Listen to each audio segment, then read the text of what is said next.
Hello, good morning. ഇന്നത്തെ morning വൈബിൽ adenium സുന്ദരികളെ കാണിച്ചു തരാം കേട്ടോ. ഡബിൾ പെറ്റൽ അഡീനിയൻ സുന്ദരികൾ പൂവിട്ട് നിൽക്കുന്നുണ്ട്. അത് കാണിക്കാൻ വേണ്ടിയിട്ടാണ്. പ്രൂണിങ് കഴിഞ്ഞതിന് ശേഷം ഒരുപാട് മുട്ടുകളും പൂവുകളും വന്ന് നല്ല ഭംഗിയിൽ നിൽക്കുന്നുണ്ട്. ഈ ഒരു അഡീനിയം കണ്ട ബേബി പിങ്ക് എന്താ ഒരു ഭംഗി കാണാനായിട്ട്. ഇതിൻ്റെ വലിപ്പം എനിക്ക് വീഡിയോയിൽ കൂടെ അങ്ങോട്ട് വിവരിക്കാൻ പറ്റണില്ല. അത്രയും വലിയ പൂവാണ്. നമ്മുടെ ഒരു കയ്യിൻ്റെ വലിപ്പമുണ്ട് ഒരേ അഡീനിയം പൂക്കളും കേട്ടോ. അത്രയ്ക്ക് ഭംഗിയുള്ള ഒരു പൂവാണ് ഈ ഒരു ബേബി പിങ്ക് കളറ്. എല്ലാ കമ്പിലും നിറയെ മുട്ടുകൾ വന്ന് നിൽക്കുന്നുണ്ട്. പ്രൂണിങ് ചെയ്തതിന് ശേഷം കാണുന്നതാണ് ഇപ്പോൾ ഇത്. ഇതിൻ്റെ കമ്പുകളൊക്കെ ഞാൻ കുറേ പിടിപ്പിച്ചിട്ടുണ്ട്. ഇപ്പോൾ വേറെ ചട്ടിയിലൊക്കെ വെക്കാൻ വേണ്ടിയിട്ട് നല്ല ഭംഗിയുള്ളൊരു പൂവാണ് ഇത്, ഡബിൾ പെറ്റൽ. അടുത്തൊരു സുന്ദരി എന്ന് പറയുന്നത് ഇതാണ്, കണ്ണ് ചിന്നണ റെഡ് ഡബിൾ പെറ്റൽ. എന്നിന് ഇതിലും ഒരുപാട് പൂക്കൾ വന്നിട്ടുണ്ട് കണ്ട.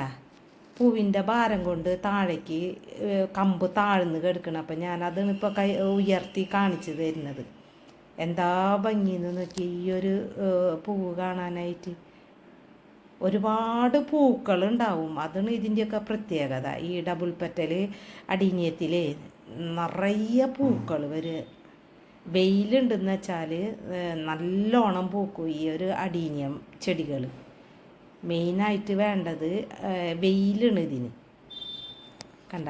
ഇതിലും നിറയെ പൂത്ത് നിൽക്കുന്നുണ്ട്. ഇത് അടുത്തൊരു സുന്ദരിനി. ഇനി കാണിക്കാൻ പോണത് ഒരു ഡബിൾ ഷെയ്ഡ് സുന്ദരിനിന് കണ്ട. ഇതെന്താ ഭംഗി നോക്കിയാൽ കാണാനായിട്ട്. നമുക്ക് എത്ര കണ്ടാലും മതിയാവില്ല ഇതിൻ്റെ പൂക്കളൊക്കെ. മനസ്സ് നിറയും ഇവരടുത്ത് ചെന്ന് ഈ പൂക്കളൊക്കെ കാണുമ്പോഴേ. ആ ഒരു ദിവസം നമുക്ക് കിട്ടണ ഒരു പോസിറ്റീവ് വൈബ് നമുക്ക് വിവരിക്കാൻ പറ്റില്ല. അത്രത്തോളം മനസ്സിന് കുളിർമ കിട്ടുന്ന കാഴ്ചകളിന് കേട്ടോ ഇതൊക്കെ. ഞാൻ എൻ്റെ ഒരു ബോണസായിൽ ആ റെഡ് ഡബിൾ പെറ്റൽ അടീനിയത്തിൻ്റെ ഒരു കമ്പ് ഗ്രാഫ്റ്റ് ചെയ്തിട്ടുണ്ട്. അപ്പോൾ അതും കൂടി ഞാനൊന്ന് കാണിച്ചു തരാം. ഗ്രാഫ്റ്റിങ് സക്സസ് ആയിട്ടുണ്ട്. ഇതാണ് ബോൺസായി. ഞാൻ ഇത് റീപോർട്ടിങ് വീഡിയോ ഒക്കെ ചെയ്തിട്ടുണ്ട്. അപ്പോൾ ഈ ഒരു ബോൺസായിൽ ഞാനൊന്ന് ജസ്റ്റ് ഒന്ന് പരീക്ഷണം നടത്തിയതാണ്. എൻ്റെ ആദ്യത്തെ ഗ്രാഫ്റ്റിങ്ങാണ് ഇത്. അപ്പോൾ അത് സക്സസ് ആയി.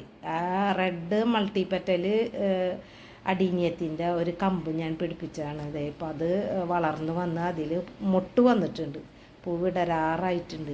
അപ്പം എനിക്ക് ഭയങ്കര സന്തോഷമായി. ആദ്യത്തെ ഗ്രാഫ്റ്റിംഗ് തന്നെ സക്സസ് ആയപ്പോൾ. അപ്പോൾ ഇനി ഇതിൻ്റെ വേറെ കമ്പുകളിലൊക്കെ കുറേ കളറ് വെച്ച് പിടിപ്പിക്കണം എന്നൊരാഗ്രഹമുണ്ട്. അത് ചെയ്ത് നോക്കാം.